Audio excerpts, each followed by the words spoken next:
Hi guys, welcome to Shubham classes.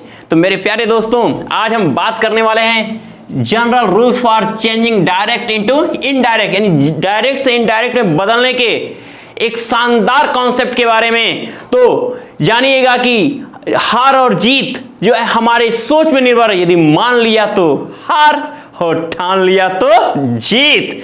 तो अब मैं ठान लिया हूं कि पूरी तरह से आपको बोर्ड एग्जाम में 90 के पार करा के रहूंगा और आपकी मेहनत को मैं साकार करने के लिए मैं डायरेक्ट और इनडायरेक्ट में बदलने के सामान्य नियम आपके सामने बोर्ड पे दिखाई दे रहे हैं। और यदि आपने इस पूरे रूल्स को अच्छे से समझ लिया तो यकीन मानिए कि बोर्ड एग्जाम में आपको आगे बढ़ने से कोई रोक नहीं सकता। और जो भी क्वेश्चन डायरेक्ट और इनडायरेक्ट से आ जाएगा, कहोगे कि शुभम क्लासेज ने जो क्वेश्चन बताए थे, जो रूल समझाए थे, उसके कारण हम यहां तक पहुंचे और हमने अच्छे मार्क्स लाए हैं, इसकी गारंटी हम एपीयू सर आपको देते हैं।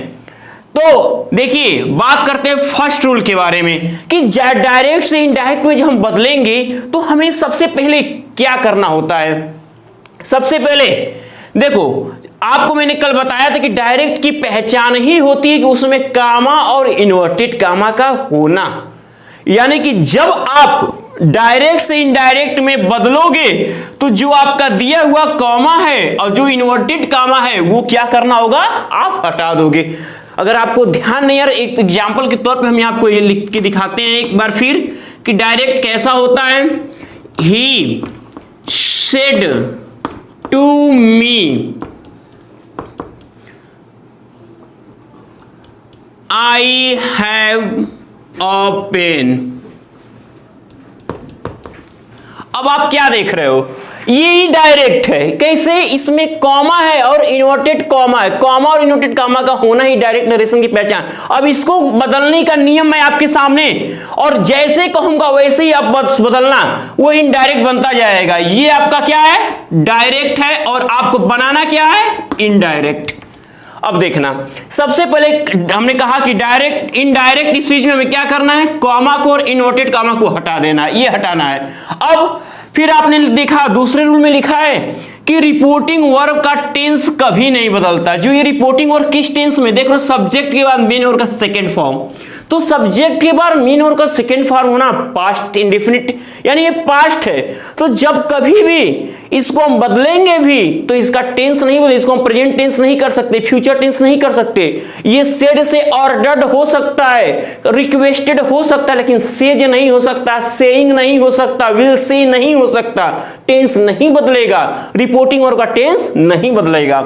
अब तीसरा रूल क्या है कि जो रिपोर्टिंग वर्ब को रिपोर्टेड स्पीच के भाव के अनुसार, अभी भी मैंने जो बताया ना, किसमें, टोल्ड में, आस्क्ड में, ऑर्डर्ड में, रिक्वेस्टेड में, एडवाइस आदि में बदल देते हैं। अगर ये सेकेंड फॉर्म, देखिए सेकेंड फॉर्म में अगर यहाँ आदेश का भाव रहेगा तो आदेश में ऑर्डर्ड होगा, बताने का भाव होगा टोल्ड होगा, निवेदन का भाव होगा सेड टू को रिक्वेस्टेड में चेंज करेंगे। यानी कि रिपोर्टेड स्पीच के भाव अनुसार रिपोर्टिंग वर्ब का क्या होता है, भाव बदल जाता है, लेकिन टेंस इसका रिपोर्टिंग वर्ब का नहीं बदलता है। अच्छा, ये क्लियर हो चुका है ना कि रिपोर्टिंग वर्ब कौन है। इन्वर्टेड कामा के बाहर जो वर्ब है वही रिपोर्टिंग वर्ब है। इस पूरे को कहेंगे तो ये रिपोर्टेड पार्ट है। तो बस सेड टू को लेंगे रिपोर्टिंग वर्ब, और इन्वर्टेड कामा में आई हैव अ पेन, ये रिपोर्टेड स्पीच है। मैंने बता दिया, बाकी ये लोग सोचेंगे गलत, कहीं हमने गलत, तो हमने गलती को हमने सही किया, आप हमको ही मत गलत कहने लगिएगा। तो ये भी ध्यान में रहे। तो आगे अब देखो, अगला है कि कॉमा और इन्वर्टेड कॉमा को हटा किसी एक उचित कंजक्शन, जहां कॉमा और इन्वर्टेड कॉमा हटाओगे ठीक वहीं पे किसी एक उचित कंजक्शन जैसे कि दैट, इफ, टू इत्यादि का प्रयोग करते हैं। तो अब ये आपको मालूम, हम अभी आगे बताने वाले हैं कि यहाँ कब दैट लगता है, कब इफ लगता है, कब टू लगता है। ये डिपेंड करता है हमारे इस रिपोर्टेड स्पीच के सेंटेंस पे। जैसा कि आप जानते हो हमारे सेंटेंस कितने होते हैं, 5 प्रकार के। हम जब कभी भी बोलते हैं तो हमारे मुख से जो है 5 प्रकार के सेंटेंस निकलते हैं। तो हम जो कहते हैं उसे नरेशन कहते हैं। इसका मतलब है कि हमको अगर डायरेक्ट से इनडायरेक्ट पढ़ना है तो हमें उन 5 सेंटेंस को क्रम वाइज बदलने के नियम सीखने, और वही मैं आपको बताने वाला हूं। और ऐसा कॉन्सेप्ट कहीं आपको मिलने वाला नहीं, इसलिए शुरू से अंत तक वीडियो को आप देखते रहिए। अब आगे देखो, अब यहां पर मैंने लिखा कि इनडायरेक्ट में रिपोर्टेड स्पीच के फर्स्ट लेटर को, जो रिपोर्टेड स्पीच का ये फर्स्ट लेटर आपको दिख रहा है, क्या कर देना है, स्मॉल लेटर में कर देते हैं। अब कहोगे सर क्या ये आई स्मॉल में होगा, तो नहीं होगा। हमने यहां नीचे नोट भी किया है कि आई वह प्रॉपर नाउन को छोड़कर कोई और नाउन या वर्ड आ जाता है तो स्मॉल कर देंगे। आई कहीं भी अकेला लिखा जाएगा, हमेशा कैपिटल ही लिखा जाएगा, लेकिन अगर यहीं पर ही होता तो यच स्मॉल हो जाता, लेकिन राम होता तो आर, राम का आर जो है स्मॉल नहीं लिखते इनडायरेक्ट में। और आई है या कोई प्रॉपर नाउन हो किसी व्यक्ति विशेष का नाम या वस्तु का नाम, स्थान का नाम, और ऐसे कोई वर्ड आ जाए, ही सी दे आ जाए, इट आ जाए, तो सबका पहला लेटर स्मॉल कर देंगे। यही डायरेक्ट से इनडायरेक्ट में बदलने के मुख्य नियम है। अब नियम के अकॉर्डिंग हम इसको बदलते हैं। देखिए ही, चूंकि ये क्या है, मेरे पास एक पेन, मैंने बताया, बताने का भाव है, तो ये सेट टू जाएगा कहां पे, टोल्ड में। ये सेकेंड फॉर्म, तो ये भी सेकेंड फॉर्म मी। अब यहां देखना, यहां पर कंजक्शन क्या लगेगा, तो कंजक्शन दैट लग रहा है। दैट क्यों लग रहा है मैं आगे बताने जा रहा हूं। ये सेंटेंस पे डिपेंड करता है, क्योंकि ये असर्टिव सेंटेंस है। असर्टिव सेंटेंस की पहचान है कि पहले सब्जेक्ट का होना और लास्ट में फुल स्टॉप का होना। जब कभी भी रिपोर्टेड स्पीच में ऐसा दिखे तो आप क्या करोगे, तुरंत कॉमा और इन्वर्टेड कॉमा की जगह दैट लगा दोगे जब सब्जेक्ट और फुल स्टॉप हो, और तभी इस सेट टू को टोल्ड में भी बदला जाएगा। अब आई स्मॉल होगा नहीं, क्योंकि आई को बदलना नहीं है नोट में। लेकिन अब देखो आगे के नियम में ये भी है कि अगर ये पास्ट है तो इसको भी पास्ट करना होता है, तो हैव का हैड हो जाएगा और पेन, और अंत में इनडायरेक्ट के अंत में हमेशा फुल स्टॉप का प्रयोग करते हैं। ये भी चीज देखिए यहां नोट कर लीजिएगा, इनडायरेक्ट के अंत में हमेशा फुल स्टॉप लगाते हैं, हमेशा फुल स्टॉप लगाते हैं, चाहे कुछ भी हो, भले वो इंट्रोगेटिव ही क्यों ना हो डायरेक्ट। अगर डायरेक्ट में इंट्रोगेशन मार्क है तो भी इनडायरेक्ट में आप क्वेश्चन मार्क, ये क्या है, इस क्वेश्चन मार्क को हटा के फुल स्टॉप करोगे, इतना याद रहे आपको।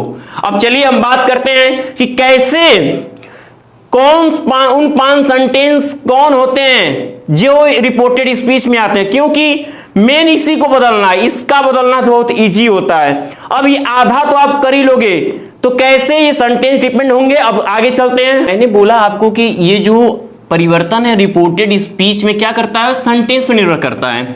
डायरेक्ट से इनडायरेक्ट में परिवर्तन रिपोर्टेड स्पीच में आए निम्न सेंटेंस पे निर्भर करता है। वो कौन से सेंटेंस होते हैं, देखो रिपोर्टेड स्पीच के, यानी जो इन्वर्टेड कॉमा के अंदर होता है उनके सेंटेंस पे आपका परिवर्तन डायरेक्ट इनडायरेक्ट तभी। और जिसने रिपोर्टेड स्पीच के सेंटेंस को पहचान लिया वो अगर इनडायरेक्ट बनाने में अगर अनसक्सेस हो रहा है तो उसकी कमी है। लेकिन मैं गारंटी देता हूं कि मैं जो कॉन्सेप्ट बता रहा हूं, अगर इस कॉन्सेप्ट से जिस भी बच्चे ने डायरेक्ट इनडायरेक्ट समझने की कोशिश की, हमेशा ऑलवेज सक्सेस परीक्षा में होगा, इतना गारंटी है। देखो आपका क्या है, assertive sentence, interrogative, imperative, exclamatory, optative.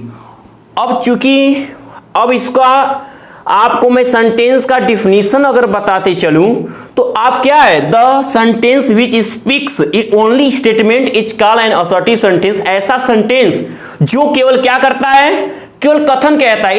इसमें क्या होता है, अफर्मेटिव और नेगेटिव 2 सेंटेंस होते हैं असर्टिव सेंटेंस की, जिसकी पहचान क्या होती है कि असर्टिव सेंटेंस जो है हमेशा सब्जेक्ट से शुरू होगा और फुल स्टॉप पे खत्म होगा, चाहे वो अफर्मेटिव हो चाहे नेगेटिव हो, दोनों सब्जेक्ट से शुरू होंगे और फुल स्टॉप पे खत्म होंगे। दूसरा बात करते हैं इंट्रोगेटिव सेंटेंस। तो आप जानते हो कि प्रश्नवाचक वाक्य क्या होता है। अगर रिपोर्टेड इसमें प्रश्नवाचक वाक्य कैसे पहचानोगे, देखो कि the sentence which ask a question is called an interrogative sentence. तो अब उसमें क्या होता है, प्रश्नवाचक वाक्य की पहचान क्या होती है कि वो हमेशा जो है हेल्पिंग वर्ड से शुरू होगा या तो क्वेश्चन वर्ड से शुरू होगा। हमने यहाँ स्टार्ट लिखा या एंड लिखा है कि वो सेंटेंस ये सेंटेंस शुरू किससे होते हैं, खत्म किस पर होते हैं, ताकि आप रिपोर्टेड स्पीच में तुरंत पहचान लो कि ये सेंटेंस और उस सेंटेंस के नियम पे नरेशन को हल कर दो। तो ये हेल्पिंग और या क्वेश्चन वर्ड शुरू होंगे और क्वेश्चन मार्क पे खत्म होगा, तो समझ जाओ कि इंट्रोगेटिव सेंटेंस। तीसरा imperative sentence, the sentence which expresses order requested or advised is called an imperative sentence। ऐसे सेंटेंस जिसमें आप बोलने पे आदेश हो, गो अवे, भाग जाओ, please help me, request, don't do the work like this, इस तरह से काम मत करो, एडवाइस। यहां पर है क्या आखिर, यहां पर इंपरेटिव, इंपरेटिव की पहचान के या तो डोंट से शुरू होगा या तो मेन वर्ब के फर्स्ट फॉर्म से शुरू होगा। अगर प्लीज को भी हटा दो तो मेन वर्ब का फर्स्ट फॉर्म ही आपको दिखेगा और अंत में फुल स्टॉप होगा। देखो अब कहोगे सर दो जगह फुल स्टॉप, तो अंतर देखो, यहां सब्जेक्ट से शुरू होगा और फुल स्टॉप होगा तो असर्टिव होगा, यहां मेन वर्ब का फर्स्ट फॉर्म या डोंट से शुरू होगा और फुल स्टॉप होगा तो इंपरेटिव होगा। क्लियर है कॉन्सेप्ट? आगे एक्सक्लेमेटरी सेंटेंस की बात करते हैं। एक्सक्लेमेटरी सेंटेंस आश्चर्य सूचक वाक्य, the sentence which expresses only surprise, केवल आश्चर्य, चाहे दुख में हो चाहे खुशी में हो, अरे क्या हुआ, वाह सुपर, यानी चाहे खुशी में हो तो चाहे आश्चर्य करना, खुशी में हो चाहे दुखी में हो, तो अगर सरप्राइजिंग वर्ड आते हैं, जैसे मैं सरप्राइजिंग वर्ड बात कर लें, आश्चर्य, ब्रावो, वेल डन, वाओ, शुभ, तो ये सरप्राइजिंग वर्ड आ जाए तो भी आप समझोगे कि एक्सक्लेमेटरी सेंटेंस है। या इनकी दूसरे टाइप का सेंटेंस क्या होता है कि ये हाउ से शुरू होकर एक्सक्लेमेशन पे खत्म होंगे या तो व्हाट से शुरू होकर एक्सक्लेमेशन पे खत्म होंगे तो भी एक्सक्लेमेटरी हो। कहोगे सर हाउ तो इंट्रोगेटिव होता है, हाँ, अगर हाउ से शुरू हुआ और लास्ट में क्वेश्चन मार्क हुआ तो इंट्रोगेटिव होगा, और हाउ से शुरू हुआ और व्हाट से शुरू हुआ और लास्ट में एक्सक्लेमेशन मार्क है तो एक्सक्लेमेटरी सेंटेंस होगा। अब ऑप्टेटिव की बात करते हैं, ये क्या है, इच्छा सूचक वाक्य, the sentence which express only wish, यदि किसी को देखकर हमारे अंदर कोई भी भावना उठती है वही ऑप्टेटिव। जैसे किसी का पैर छूते वो कहते हैं जुग जुग जियो, यानी आशीर्वाद दे दिया, कोई जगता है तो जगते ही कोई मिल जाता है गुड मॉर्निंग गुड आफ्टरनून बोलता है, वो भी ऑप्टेटिव सेंटेंस है, यानी इच्छा का आना अंदर। तो उसकी पहचान क्या कि वो प्राय करके क्या होते हैं, जो फुल सेंटेंस होते हैं में से शुरू होते हैं और लास्ट में एक्सक्लेमेशन मार्क होता है, और या तो कोई greeting words good morning good afternoon सब क्या होते हैं, ऑप्टेटिव में आते हैं। तो अगर रिपोर्टेड स्पीच में इस टाइप के सेंटेंस आते हैं, सेंटेंस जिसने पहचान लिया, और इस सेंटेंस की पहचान आपको हमेशा याद रखनी होगी, subject full stop, helping verb या क्वेश्चन वर्ड क्वेश्चन मार्क होने पे इंट्रोगेटिव, डोंट मेन वर्ब का फर्स्ट वर्ड फुल स्टॉप होने पे imperative, surprising word how what और लास्ट में एक्सक्लेमेशन मार्क होने पे एक्सक्लेमेटरी, में से शुरू होने और एक्सक्लेमेशन मार्क होने पे ऑप्टेटिव। तो अब देखिए, चलिए इधर बात करते हैं, एक एग्जांपल देख लिया जाए और पहचान क्या बता दो कि इसमें कौन सेंटेंस है। तो रिपोर्टेड स्पीच के सेंटेंस को देखना है। आप जानते हो कि रिपोर्टेड स्पीच जो इन्वर्टेड कामा के अंदर होता है वही रिपोर्टेड स्पीच है। अब इन्वर्टेड के कामा के बाहर जो वर्ब है मात्र वही रिपोर्टिंग वर्ब है, ये रिपोर्टिंग वर्ब हमारा और ये रिपोर्टेड स्पीच रहा।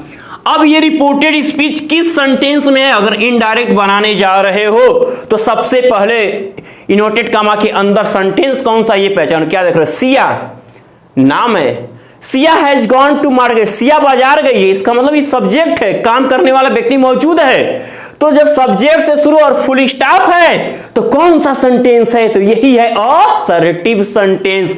अगर रहता सिया हैज नॉट तो वो असर्टिव का निगेटिव पार्ट होता है, ये असर्टिव का अफर्मेटिव है।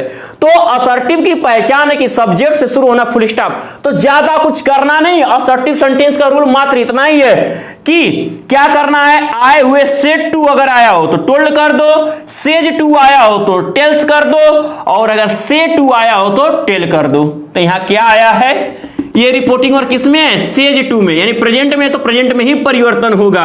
तो हम यहां बस लिख देंगे क्या, ही देन टेल्स, तुरंत कर देंगे टेल्स। क्यों, कोई पूछे कि क्यों टेल्स कियो, कहोगे क्योंकि रिपोर्टेड स्पीच का सेंटेंस असर्टिव में है, इसलिए हमने सेज टू को टेल्स में किया।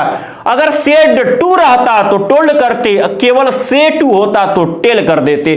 यानी कि भाव बदल रहे हैं, टेंस नहीं बदल रहे हैं रिपोर्टिंग वर्ब के। अब बात करते हैं, अब यहां हो गया ये मोना। अब आप कहो जानते हो कि डायरेक्ट से इनडायरेक्ट बनाते समय कामा और इनवर्टेड कामा हटेगा, मैंने अभी इसके पहले तुरंत बोला है। तो जहां कामा और इनवर्टेड कामा हटता वहां कोई एक कंजक्शन लगता है, तो कंजक्शन का लगना भी सेंटेंस पे डिपेंड करता है। रिपोर्टिंग वर्ब का बदलना और कंजक्शन का लगना रिपोर्टेड स्पीच के सेंटेंस पे, तो ये असर्टिव है। तो असर्टिव सेंटेंस में हमेशा याद रखना कि कंजक्शन कामा और इनवर्टेड कामा जहां हटता है वहां दैट लगता है, बाकी और किस में लगता है दैट वो भी बताया जाएगा।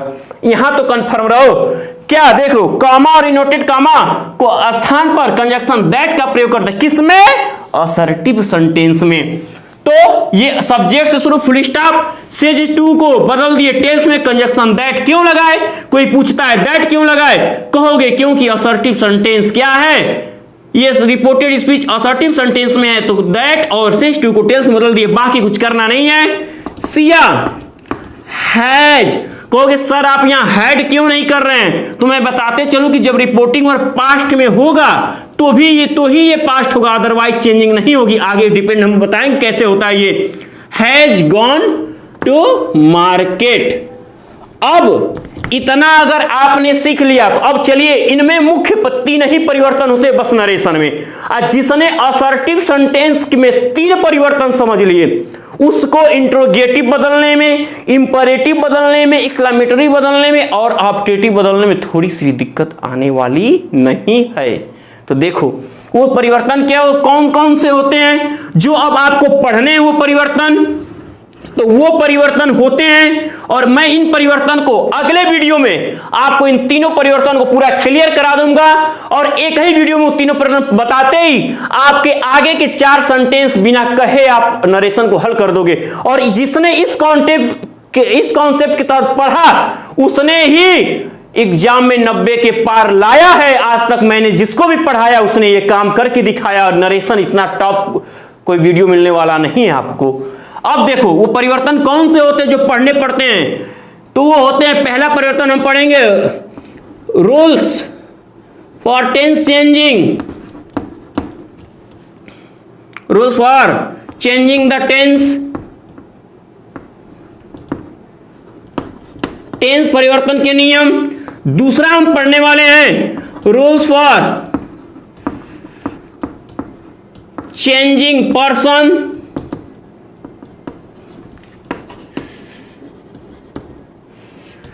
तीसरा रूल पढ़ने वाले हैं हम rules for changing nearness of time, नजदीक सूचक वो शब्दों को दूर सूचक शब्दों में बदलना, nearness of time, nearness of time. ये तीनों परिवर्तन आपको आगे की वीडियो मिलने वाली है। तो ये अब आप ये रिपोर्टेड स्पीच में सेंटेंस को पहचानना मत भूलिएगा। जिस किसी ने सेंटेंस को पहचाना उसी ने पूरी तरह नरेशन को बनाना सीख लिया। तो मेरे प्यारे बच्चों, यदि आपको आज की ये वीडियो बहुत पसंद आई हो तो आप इसे लाइक और शेयर करना न भूलें और जिस तरीके से मैं आपको कॉन्सेप्ट समझा रहा हूं उसी तरीके से आप समझने की कोशिश करिए और आगे के एग्जाम आपके लिए बेस्ट होने वाले हैं और आगे की वीडियो इससे भी बेस्ट होने वाली है, क्योंकि कल परिवर्तन ही परिवर्तन पूरे बोर्ड एग्जाम के सेट मैं आपके सामने सॉल्व करके दिखा दूंगा और आप खुद हल कर लोगे उसको। तो भी हमारे वीडियो के साथ बने रहने के लिए आप इसे सब्सक्राइब करना ना भूलें। जिसने भी वीडियो को सब्सक्राइब अभी तक नहीं किया हुआ है वो शुभम क्लासेस के चैनल को जल्द से जल्द सब्सक्राइब करें ताकि अगले वीडियो की नोटिफिकेशन उनको मिलती रहे। तब तक के लिए गुड लक माय दोस्त।